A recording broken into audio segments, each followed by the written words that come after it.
ഡോ, ഈ കടിയൻ സിംഹത്തെ എവിടെ കാണാം? ആരാ കടിയൻ സിംഹം? ആരാണെന്നോ? ഈ കാട്ടിൽ താമസിക്കുന്ന ഒരു സിംഹമാണ് കടിയൻ സിംഹം. കടിയൻ സിംഹം ആരാണെന്നല്ല, നിങ്ങൾ ആരാണെന്നാ ചോദിച്ചത്. ഞാൻ സിംഹമല്ല, ഒരു ചെന്നായിയാണ്. അടുത്ത കാട്ടിൽ നിന്നും വരുന്നു. പണ്ട് കുറെ പാട്ടൊക്കെ എഴുതിയിട്ടുണ്ട്, പക്ഷെ പാട്ടുകൊണ്ട് ജീവിക്കാനുള്ള വക കിട്ടാതായി. അതോടെ ഞാൻ ഗദയുണ്ടാക്കുന്ന പണി തുടങ്ങി. ഗദയോ? അതെ, ഇര പിടിക്കുന്നവർക്ക് ഉപയോഗിക്കാം, ശത്രുക്കളെ നേരിടാനും ഉപയോഗിക്കാം. ഒറ്റയടിക്ക് മുതുകു ചുളുങ്ങും, എല്ലു നുറുങ്ങും, ആമാശയം കലങ്ങും. ആനയെ തല്ലാം, സിംഹത്തെ തല്ലാം, പുഴുവിനെ തല്ലാം, പാമ്പിനെ തല്ലാം. എങ്കിൽ ഒരു ഗദ ഞങ്ങൾക്ക് തരുമോ? വില തരാം. പറ്റില്ല, ഞാനുണ്ടാക്കിയ ഗദ ഞാൻ എന്റെ കാട്ടിലേ കൊടുക്കൂ. അതൊക്കെ പോട്ടെ, കടിയന്റെ ഗുഹ എവിടെയാ അത് പറ. നേരെ നടന്നാൽ വലത്തോട്ട് തിരിയണം, വലത്തോട്ട് തിരിഞ്ഞാൽ നേരെ നടക്കണം. കടിയനെ പരിചയമുണ്ടോ? ഇല്ല, പരിചയപ്പെടാൻ പോകുന്നതേ ഉള്ളൂ. എന്നിട്ട് ഇത് സമർപ്പിക്കണം. എങ്കിൽ ഒരു കഥ ഞങ്ങൾക്കും വേണം.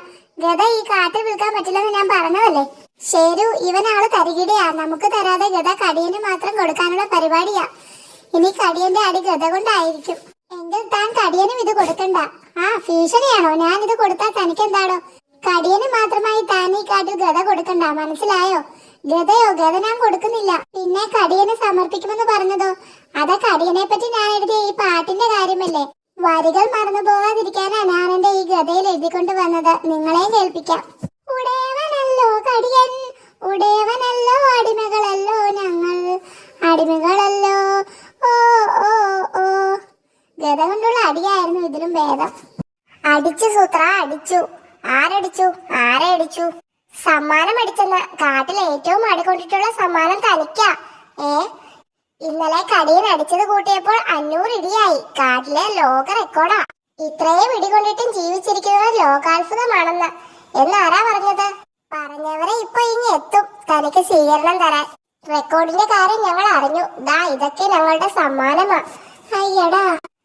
സ്വീകരണ ചടങ്ങുകൾ ആരംഭിക്കുകയായി. ആദ്യം പ്രാർത്ഥന. ദൈവമേ, കൈതൊഴാൻ തല്ലുമാറാകണം, പാവമാസൂത്രന് റെക്കോർഡുണ്ടാകണം. ഇനി ഞങ്ങളുടെ സംശയങ്ങൾക്ക് സൂത്രന്റെ മറുപടി. ഞാൻ പറയുന്നതൊക്കെ താൻ എഴുതി വെച്ചോ, നാളത്തെ പിള്ളേർക്ക് ഒരു പാഠമാവട്ടെ. സത്യമായിട്ട് സൂത്രൻ ഇത്രയും ഇടി കൊണ്ടോ? കാട്ടുമുത്തക്കാണോ സത്യം? എപ്പോഴാ കൂടുതൽ വേദന? ഇടിച്ചാലോ ചവിട്ടിയാലോ? ഇടിച്ചാൽ. ആരെയാണ് ഈ സന്ദർഭത്തിൽ ഓർക്കുന്നത്? കടിയൻ ചേട്ടനെ. 500ൽ 450 മൂപ്പരുടെ ഇടിയല്ലേ. താൻ എങ്ങോട്ടാണ് ഓടുന്നത്? എന്റെ ഒരു അമ്മാവന്റെ അമ്മാവൻ വന്നിട്ടുണ്ട്. അങ്ങേര് തന്നെ തല്ലാൻ വരുന്നുണ്ടോ? അതല്ലടോ, അങ്ങേര് പറഞ്ഞിട്ടാ ഓടുന്നത്. അമ്മാവൻ ഓട്ടം പഠിപ്പിക്കുന്ന ആളാണോ? അല്ലെന്നേ, വലിയ മന്ത്രവും പൂജയും ഒക്കെ അറിയുന്ന ആളാ അമ്മാവന്റെ അമ്മാവൻ. കാട്ടുമുത്തപ്പനൊക്കെ അമ്മാവനെ വലിയ ബഹുമാനമാണെന്ന് അമ്മാവൻ പറയുന്നത്. അമ്മാവൻ ഈ വള്ളി എന്റെ കയ്യിൽ തന്നു വിട്ടു. ഇത് 12 കല്ലിന്റെ ഉള്ളിലൂടെ കൊണ്ടുപോകണമെന്ന് പറഞ്ഞു. അതിനു പറ്റിയ പാറക്കല്ല് തിരിഞ്ഞു നടക്കുകയാ ഞാൻ. പെട്ടെന്ന് വേണമെന്ന് പറഞ്ഞിട്ടുണ്ട്. അതാ അവിടെ ഒരെണ്ണം. ഹാവു, ഇപ്പോ 11 എണ്ണമായി. ഒരെണ്ണം കൂടി വേണം. കല്ലിന്റെ ഉള്ളിൽ കൂടി വള്ളി കൊണ്ടുപോയിട്ട് എന്ത് ചെയ്യാനാ? ആർക്കറിയാം. എന്തോ പൂജയ്ക്കാണെന്നാ തോന്നുന്നത്. പണ്ട് ഇതുപോലെ ഒരു ഇറച്ചി കഷ്ണം തന്നെ 7 പുഴയിൽ മുക്കിക്കൊണ്ട് വരാൻ മൂപ്പര് പറഞ്ഞു. പക്ഷെ 7 തവണ മുക്കിയപ്പോഴേക്കും ഇറച്ചിയൊക്കെ മീൻ കൊത്തി തീർത്തു. തുളയുള്ള ഒരു പാറക്കല്ല് ഇതാ അവിടെ. എന്റെ കാട്ടുമുത്തപ്പ, നടു ഒടിഞ്ഞു. എന്നാലും കല്ല 12 എണ്ണമായല്ലോ, ആശ്വാസമായി. വാ, എന്റെ അമ്മാവനെ കാണാൻ പോകാൻ. താനും പരിചയപ്പെട്ടോ? അമ്മാവ, ഇത് എന്റെ ഫ്രണ്ട് സൂത്രൻ. ഇതാ അമ്മാവൻ തന്ന വള്ളി. കല്ലൊന്നും കിട്ടിയില്ലേ? കിട്ടി. തുളയുള്ള 12 കല്ലിന്റെ ഉള്ളിൽ കൂടി ഇതും പിടിച്ച ഞാൻ നടന്നു. നല്ലവണ്ണം പ്രാർത്ഥിച്ചിട്ടാ നടന്നത്. എന്നാ പിന്നെ നീ ഒന്നുകൂടി പ്രാർത്ഥിച്ചോ, കാരണം നിന്നെ ഞാൻ കൊല്ലാൻ പോകിയ. അയ്യോ, എന്തിനാ? എടാ മണ്ട, തുളയുള്ള ചെറിയ കല്ലുകൾ ആ വള്ളിയിൽ കോർത്ത എനിക്കൊരു കല്ലുമാല ഉണ്ടാക്കാനാ ഞാൻ പറഞ്ഞത്. ഈ മൂങ്ങാവൈദ്യരെ കാണാൻ എന്ത് ചെയ്യണം? വൈദ്യരെ കാണാൻ വൈദ്യരുടെ അടുത്ത് പോയാൽ മതി. അതെനിക്കറിയാം. വൈദ്യരെ എവിടെയാ താമസിക്കുന്നതെന്നാ ചോദിച്ചത്. ഇവിടെ അടുത്താ. എവിടെന്നാ വരുന്നത്?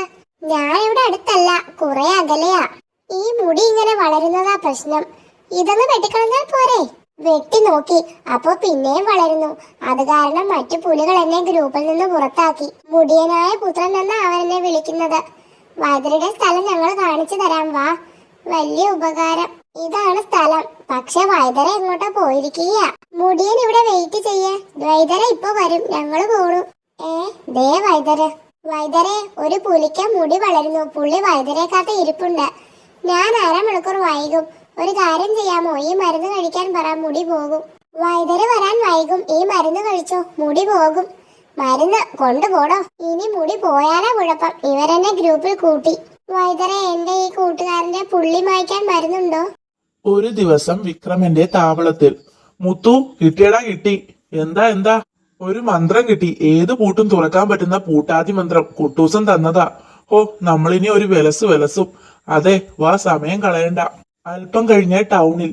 ദാ ആ സ്വർണ്ണക്കടയിൽ കയറാം. പണി തുടങ്ങാം. മന്ത്രം ചൊല്ലിക്കോ. ഓപ്പൺ ജപ്പാൻ ജുപ്പാൻ, ജപ്പാൻ ജുപ്പാൻ ഓപ്പണിംഗ്. ഇഹിഹി, കോൾ അടിച്ചു. കുട്ടൂസൻ കീ ജയ്. സ്വർണം പിന്നെ വന്നെടുക്കാം. ആ രത്നങ്ങൾ വാര്. ദേ, ഈ പെട്ടിയിലേക്ക് നിറയ്ക്കാം. ഈ മന്ത്രം കൊണ്ട് നമ്മൾ ഈ ടൗൺ വെളുപ്പിക്കും. അതെ, എല്ലാ ദിവസവും കൊള്ള. ഹിഹിഹി. പെട്ടി നിറഞ്ഞു. വാ, പോയേക്കാം. ഹിഹി. പെട്ടെന്ന് ഓടിക്കോടാ മുത്തു, പോലീസ് ഓടിക്കോ. ഒരുവിധം രക്ഷപ്പെട്ടു. എവിടെ ചെന്നാലും നാശങ്ങൾ പിന്നാലെയുണ്ട്. പെട്ടെന്ന്, ലുട്ടാപ്പിയല്ലേ അത്? നേരാണല്ലോ. ഹലോ, അവന്റെ കുന്തത്തിൽ കയറി രക്ഷപ്പെടാം. നേരാ. ലുട്ടാപ്പി, എവിടെ പോയടാ? മായാവിയെ കിട്ടി. ലംബൂച്ച മന്ത്രവാദിന് പിടിച്ചു തന്നതാ. കുട്ടൂസന് കൊടുക്കണം. ഞങ്ങളും കുട്ടൂസന്റെ അടുത്തേക്ക് ഒരു ടാൻസ് പറയണം. കുട്ടൂസന്റെ പൂട്ട് തുറക്കൽ മന്ത്രം കൊണ്ടാ ഇപ്പം കൊള്ളാം. ലിഫ്റ്റ് തരാം, പക്ഷെ മന്ത്രം എനിക്കും കൂടി പറഞ്ഞു തരണം. ഏറ്റു. ആദ്യം മായാവിയെ കൂടി പെട്ടിയിൽ വെക്ക്. ശരിയാ, താഴെ വീണാൽ അവനങ്ങ് പോകും. അവിടെ കിടക്ക്. ഇനി മന്ത്രം എനിക്ക് പറഞ്ഞതാ. ദാ പിടിച്ചോ. ഓപ്പൺ ജാപ്പൻ ജുപ്പാണി, ജാപ്പൻ ജൂപ്പൻ ഓപ്പാണി. മന്ത്രം ചൊല്ലിയതു. ചതിച്ചു. പെട്ടിയുടെ പൂട്ട് തുറന്നു. നാശം. അമ്പടാ, രക്ഷപ്പെട്ടു. ഹേ, ഓരോരോ കണ്ടുപിടുത്തങ്ങളെ. എന്താടാ? Address watch. ഈ വാച്ച് കിട്ടിയാൽ ആരെയും ഉപദേശിക്കാം. ബെസ്റ്റ്. എന്നിട്ട് എന്താ ഗുണം? കംപ്ലീറ്റ് കേക്ക് അപ്പുപ്പ. സങ്കടമുള്ളവർ അടുത്തുണ്ടെങ്കിൽ വാച്ച് മൂളാൻ തുടങ്ങും. അപ്പോൾ സങ്കടക്കാർ അടുത്തു വരും. എന്നിട്ട് അറിയാതെ അവരുടെ സങ്കടം വാച്ചിനോട് പറയും. അവരുടെ സങ്കടം മാറ്റാനുള്ള ഉപദേശം വാച്ച് പറഞ്ഞു കൊടുക്കും. സംഗതി ഡിഫറെന്റാ, പക്ഷെ നമുക്കെന്താ ഗുണമെന്ന് പറ. എന്റെ അപ്പുപ്പ, വാച്ച് കെട്ടി ചുമ്മാ ഇരുന്നാ മതി.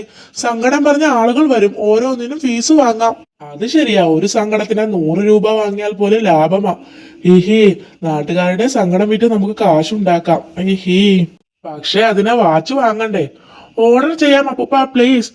ശരിയാ, ചെയ്യാം. അടുത്ത ആഴ്ച. അപ്പൂപ്പ, വാച്ച് എത്തി. ഒന്ന് ടെസ്റ്റ് ചെയ്യാം. ഞാൻ കെട്ടാം.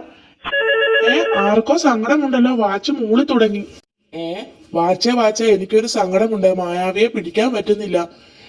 അപ്പൂപ്പനാണല്ലോ സങ്കടക്കാരൻ. Don't worry. 1 കിലോമീറ്റർ കിഴക്കോട്ട് നടന്നാൽ ഒരു ഗുഹ കാണാം. അവിടെ മായാവി കിടന്നുറങ്ങുന്നുണ്ട്. അയ്യടാ, വാച്ചിന് ഇങ്ങനെ ഒരു യൂസ് ഉണ്ടെന്ന് അറിഞ്ഞില്ല. മൂളല് കേട്ടപ്പോ ഞാൻ പോലും അറിയാതെ സങ്കടം പറഞ്ഞു പോയടാ. സത്യമാ, ഇതേ കിടക്കുന്നു. കേരള കുപ്പിയിൽ. ഇത് കലക്കി. ഹിഹി. ഇങ്ങേ അതാരാ വരുന്നത്? അയ്യോ, അമ്മാവൻ. ഒളിച്ചോ. ഒളിക്കാൻ സമയമില്ല. അതേ കണ്ടു. വാച്ചേ, എനിക്കൊരു സങ്കടമുണ്ട്. ഗുഹയിൽ നിന്ന് ഒരു മാന്ത്രിക കുടം മോഷണം പോയി. ചതിച്ചോ? Don't worry. അതെടുത്ത ലുട്ടാപ്പി ഇതാ ഫ്രണ്ടിൽ നിൽക്കുന്നുണ്ട്. വേഗം പിടിച്ചോ. അമ്പട കള്ളാ. ദുഷ്ടൻ അമ്മാവൻ. വാച്ചും കൂടി കേടാക്കിയിട്ടാ പോയത്. ഒരു ദിവസം ഡാഗിനി അമ്മുമ്മ കാട്ടിലൂടെ നടക്കുമ്പോൾ.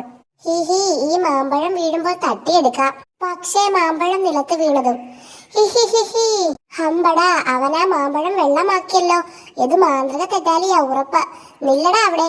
താടാ തെറ്റാലി. ഇല്ല, നിന്നെ ഞാനിപ്പം തവളയാക്കും. ഹിംഫും. അയ്യോ, എന്നെ തവളയാക്കല്ലേ. ഞാൻ ഈ തെറ്റാലി തരാമേ. അങ്ങനെ വഴിക്ക് വാ. ഹിഹി. ഇതുകൊണ്ട് ഞാനൊരു കസറും. ആദ്യം ഇവനെ ഒന്ന് പരീക്ഷിക്കാം. ഈ മരത്തിനിട്ട് ഒന്ന് കൊടുക്കാം. അടുത്ത നിമിഷം പച്ചമരം പച്ചവെള്ളമായി. ഇതുകൊണ്ട് ആ രാജുവിനെ രാധനെ ശരിയാക്കാം. ഒന്നും പേടിക്കാനില്ല. പറഞ്ഞു തീർന്നില്ല. ദാ വരുന്നു രണ്ടും. രാജു, ഡാഗിനി, ഓടിക്കോ. നില്ലടാ അവിടെ. രാധേ, അമ്മുമ്മയുടെ കയ്യിൽ ഒരു തെറ്റാലി ഉണ്ടല്ലോ. മായാവിയെ വിളിക്കാം. ഓം ഹ്രീം കുട്ടിച്ചാത്ത. മായാവി എത്തിക്കഴിഞ്ഞു. മാന്ത്രിക തെറ്റാലി. എന്തു ചെയ്യും? അപ്പുറം കടന്നാൽ രക്ഷപ്പെട്ടു. വീടില്ല ഞാൻ. ദാ പിടിച്ചോ. തെറ്റാലി വിട്ടത് മായാവിയുടെ മാന്ത്രിക വിദ്യ. കല്ലുകൊണ്ടത് തടിപ്പാലത്തിൽ. അടുത്ത നിമിഷം ചതിച്ചു. ഞാൻ എത്തിപ്പോയി. ഹായ്. ആരോ തന്നെ മണ്ടനെന്ന് വിളിച്ചതിന് ഇത്രയും വിഷമിച്ചിരുന്നിട്ട് കാര്യമുണ്ടോ? ബുദ്ധിമാനെന്ന് എന്നെ എത്ര പേര് വിളിക്കുന്നു. എന്നിട്ട് ഞാൻ വിഷമിച്ചിട്ടുണ്ടോ? ഒരു കാര്യം ചെയ്യാം. തന്നേക്കാൾ മണ്ടന്മാരുണ്ടെന്ന് ഞാൻ തെളിയിക്കാം. അപ്പോൾ തനിക്കൊരു ആശ്വാസം കിട്ടും. വാ. ചേട്ടാ, ഈ കുളം ആരുടെയാ? എന്റെ. ഈ കുളം എനിക്ക് തരാമോ? പകരം കുളത്തിലെ വെള്ളം കോരാൻ ഈ ഷേരുവിനെ തരാം. ശരി, സമ്മതിച്ചു. ഷേരുവിനെ തന്നിട്ട് കുളം എടുത്തോ. സൂത്ര, എന്നെ താൻ ഇങ്ങേർക്ക് കൊടുക്കുകയാണോ? ഇല്ലെന്നേ, വേറൊരു സൂത്രമുണ്ട്. ഹിഹി. ചേട്ടാ, ഒരു സംശയം. കുളത്തിലെ വെള്ളം കോരാനാ ഷേരുവിനെ തന്നത്. കുളം എന്റേതായ സ്ഥിതിക്ക് കുളത്തിലെ വെള്ളം കോരുന്നവനും എന്റെ കൂടെ വരണ്ടേ? മാത്രമല്ല കുളമില്ലാത്ത ചേട്ടനെ കുളത്തിലെ വെള്ളം കോരാൻ ആളെന്തിനാ? ശരിയാ. ഹി ഹി, അങ്ങനെ ആ മണ്ടന്റെ കുളം എനിക്ക് വെറുതെ കിട്ടി. ഇപ്പൊ മനസ്സിലായില്ലേ തന്നേക്കാൾ വലിയ മണ്ടനാണ് ആ. ഹലോ, ഒരു മിനിറ്റ്, ഇദ്ദേഹത്തെ ഒന്ന് പരിചയപ്പെടുത്താൻ വന്നതാ. നമസ്കാരം, എന്റെ പേര് ബബബൻ. നമസ്കാരം, അതിരിക്കട്ടെ, താനെന്തിനാ ബബബൻ ചേട്ടനെ പരിചയപ്പെടുത്തുന്നത്? ബബബൻ ചേട്ടന്റെ കയ്യിൽ നിന്നാണ് ഞാൻ ആ കുളം വാങ്ങിയത് 2 കൊല്ലം മുമ്പ്. 1 കൊല്ലം കൊണ്ട് 350 കരിമ്പിൻ കെട്ട് കൊടുക്കണം, അതായിരുന്നു കുളത്തിന്റെ വില. പക്ഷേ ആകെ 35 കരിമ്പിൻ കെട്ട് എനിക്ക് കൊടുക്കാൻ പറ്റിയുള്ളൂ. അതുകൊണ്ട് വില മുഴുവൻ കൊടുത്തില്ലെങ്കിൽ കാലത്തും വൈകിട്ടും ഓരോ തല്ല് ഞാൻ വാങ്ങണമെന്നായിരുന്നു വ്യവസ്ഥ. കുളം ഞാൻ വിറ്റ സ്ഥിതിക്ക് ഇനി സൂത്രനെ തല്ലിക്കൊള്ളാമെന്ന് ബബബൻ ചേട്ടൻ സമ്മതിച്ചിട്ടുണ്ട്. ഇന്ന് കാലത്തെ തല്ല് പിടിച്ചോ. കുളം വാങ്ങി തല്ലുകൊണ്ടവനാ അത്, മണ്ടൻ. ഇഹി, തന്നെ മണ്ടാന്ന് വിളിക്കുന്ന സൂത്ര. ഇപ്പോഴാ എനിക്ക് ആശ്വാസമായത്. ഒരു ദിവസം ഡാഗിനി അമ്മൂമ്മ കാട്ടിലൂടെ നടക്കുമ്പോൾ അത് ആരുടെ വീടാ? ആരുമുള്ള ലക്ഷണമില്ല. വാതില് തുറന്നു കിടപ്പുണ്ടല്ലോ. അയ്യോ, ഇതെന്ത് കുന്തമാ? ഇവിടെ എഴുതി വെച്ചിട്ടുണ്ടല്ലോ, മാന്ത്രിക ടെലിസ്കോപ്പ്, മാന്ത്രിക ടെലിസ്കോപ്പ്. ഇതിലൂടെ നോക്കുന്നവർ ശൂന്യാകാശത്തെയും. എന്റെ അമ്മോ, ഞാനിപ്പോ അങ്ങോട്ട് കെട്ടിയെടുത്തേനെ. ഹോ, ഇതുകൊണ്ടാ പിള്ളേരെ പറപ്പിക്കാനുള്ള ഒരു സൂത്രമുണ്ട്, ഒത്താൽ ഒത്തു. കാട്ടിൽ മറ്റൊരിടത്ത്. രാജു ഇന്ന് കുറെ അധികം പഴങ്ങൾ പറിക്കണം. ഇഹി, പണി തുടങ്ങി. ആഹാ, മായാവിയെ പിടിച്ചേ. നോക്ക് രാധേ, ഇവനെ ഞാൻ കാടിനുള്ളിലെ വീട്ടിൽ അടയ്ക്കാനിരിക്കുകയാ. ഹാഹാ, വാ രാജു, നമുക്ക് അങ്ങോട്ട് പോകാം. അതെ, നമുക്ക് മായാവിയെ രക്ഷിക്കണം. വൈകാതെ. രാജു, ഇതായിരിക്കും ഡാഗിനി പറഞ്ഞ സ്ഥലം. വാതിൽ തുറന്നു കിടക്കുകയാണ്, വരൂ. ഇതെന്താ, ടെലിസ്കോപ്പോ? രാജു, എന്തോ അപകടമുണ്ട്, മായാവിയെ കാണുന്നില്ലല്ലോ. നമുക്ക് ഒന്ന് വിളിച്ചു നോക്കാം.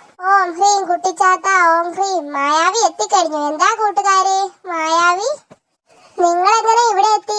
അതെ, ഡാഗിനിയമ്മ പറഞ്ഞിട്ടാ കുട്ടികൾ കാര്യം പറഞ്ഞതും. അയ്യോ, ഇതിലൂടെ നോക്കാത്തത് നന്നായി, അല്ലെങ്കിൽ കുഴപ്പമായനെ. എന്താ കുഴപ്പം മായാവി? അയ്യോ, ഇവനാണ് ആകാശക്കുഴൽ. ഇതിലൂടെ നോക്കുന്നവരെ ഇവൻ ശൂന്യാകാശത്തെത്തിക്കും. അയ്യോ, ഇനി എന്തു ചെയ്യും? വഴിയുണ്ട്, ഞാൻ ഇവനെ മന്ത്രജൊല്ലി നീട്ടാം. ഓം ഹ്രീം ലോം ലോം. അല്പം കഴിഞ്ഞ് പിള്ളേരുടെ അനക്കമൊന്നും കാണുന്നില്ലല്ലോ. ഈ താക്കോൽ ദ്വാരത്തിലൂടെ നോക്കാം. ഇതെന്തോന്നാ, ശൂന്യാകാശമോ? ചതിച്ചോ, ഞാനിതാ പോകുന്നേ. അയ്യടാ, പണി പറ്റി. അയ്യോ. ഒരു വീട്ടിൽ നൂൽപ്പുകാരനായ 3 സഹോദരിമാർ താമസിച്ചിരുന്നു. അവരിൽ ഇളയവളായ നുസൈബ ഒരു ദിവസം ചന്തയിൽ നിന്നൊരു പൂപാത്രം വാങ്ങി. പണം മുടിക്കാൻ ഓരോന്ന് വാങ്ങി വരും. അതെ അതെ, ഈ പാത്രം കൊണ്ട് എന്താ പ്രയോജനം? അസൂയക്കാരികൾ. ചോദിച്ചതെന്നും തരുന്ന ഒരു മാന്ത്രിക പാത്രമായിരുന്നു അത്. ഇത് മാന്ത്രിക പാത്രമാണെന്ന കാര്യം അവരോട് പറയണ്ട. അവരില്ലാത്ത സമയം നോക്കി അവൾ പാത്രത്തിനോട് ആവശ്യമുള്ളത് ചോദിച്ചു. മാന്ത്രിക പാത്രമേ, എനിക്കൊരു ബിരിയാണി തരൂ, നല്ലൊരു വസ്ത്രം തരൂ. അങ്ങനെ ഇരിക്കെ സുൽത്താൻ ഒരു വിരുന്നൊരുക്കി. നുസൈബയെ വീട് നോക്കാൻ ഏൽപ്പിച്ച ചേട്ടത്തിമാർ വിരുന്നിന് പോയി. അവരറിയാതെ വിരുന്നിൽ പങ്കെടുക്കണം. നുസൈബയും വിരുന്നിൽ പങ്കെടുത്താൻ മടങ്ങുന്നതിനിടയിൽ അവളുടെ കാൽത്തള എവിടെയോ പോയി. രാജഭടന്മാർ പിറ്റേന്ന് കുതിരാലയത്തിൽ നിന്ന് അത് കണ്ടെത്തി. എന്ത് ചന്തമുള്ള കാൽത്തള! ഇത് നമുക്ക് രാജകുമാരന് കൊടുക്കാം. രാജകുമാരന് അത് വളരെ ഇഷ്ടപ്പെട്ടു. ഇത്ര ചന്തമുള്ള കാൽത്തള ഏത് സുന്ദരിയുടേതാണ്? അവളെ എനിക്ക് വിവാഹം കഴിക്കണം. രാജകുമാരൻ അവളെ കണ്ടെത്തി വിവാഹം കഴിച്ചു. നുസൈബയ്ക്ക് കൈവന്ന സൗഭാഗ്യത്തിൽ അസൂയ ഉണ്ടായെങ്കിലും ചേട്ടത്തിമാർ അത് പുറത്തു കാണിക്കാതെ അവൾക്കൊപ്പം കഴിഞ്ഞു.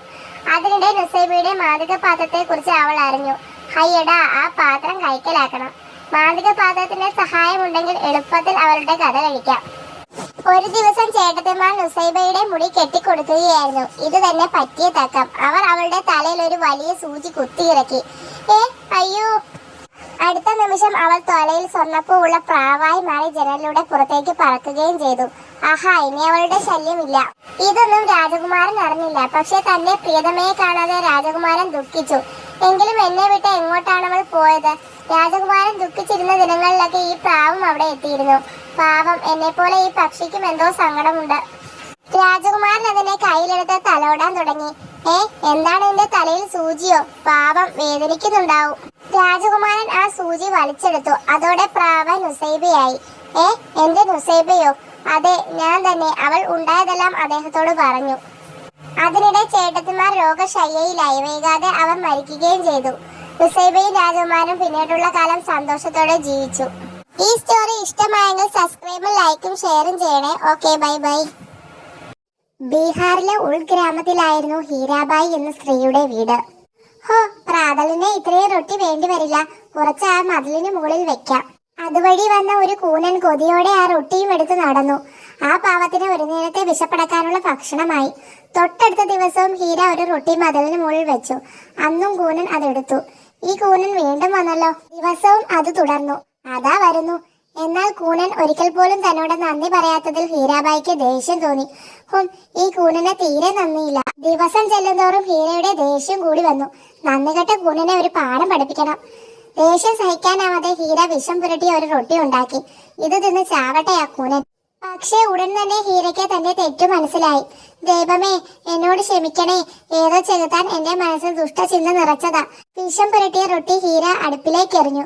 കൂനന് സാധുള്ള റൊട്ടി ഉണ്ടാക്കി കൊടുക്കണം. ഹീര ഉണ്ടാക്കിയ സാധുള്ള റൊട്ടിയുമായി അന്നും കൂനൻ മടങ്ങി. ഹാവു, ഇപ്പോഴാ സമാധാനമായത്. കുറെ സമയം കഴിഞ്ഞപ്പോൾ, അമ്മേ വാതിൽ തുറക്ക. എന്റെ മകന്റെ ശബ്ദമല്ലേ? ദൂരെ പട്ടണത്തിൽ ജോലിക്ക് പോയിരുന്ന മകനായിരുന്നു അത്. അയ്യോ മോനെ, നിനക്കിതെന്താ പറ്റിയത്? ഒരാഴ്ച മുമ്പ് പട്ടണത്തിൽ നിന്ന് അവധിക്ക് വീട്ടിലേക്ക് വരുന്ന വഴി ചിലർ എന്നെ കൊള്ളയടിച്ചു. അയ്യോ, ഭക്ഷണവും വെള്ളവുമില്ലാതെ ദിവസങ്ങളോളം ഞാൻ കാട്ടിൽ കിടന്നു. ബോധം നഷ്ടപ്പെട്ട എനിക്ക് ദാ ആ നിൽക്കുന്ന കൂനൻ ഭക്ഷണം തന്നു. അങ്ങനെ ഞാൻ മരിക്കാതെ രക്ഷപ്പെട്ടു. ദൈവമേ, ഭഗവാനെ, ഒരുപക്ഷെ വിഷം പുരട്ടിയ റൊട്ടിയാണ് ഞാൻ കൂനന് കൊടുത്തതെങ്കിൽ തന്റെ മകനെ എനിക്ക് നഷ്ടപ്പെടുമായിരുന്നു. പിന്നീടുള്ള കാലം ഹീര പതിവായി കൂനന് ഭക്ഷണം നൽകി. സ്റ്റോറി ഇഷ്ടമായ സബ്സ്ക്രൈബ്, ലൈക്കും ഷെയറും ചെയ്യണേ. Okay, bye bye.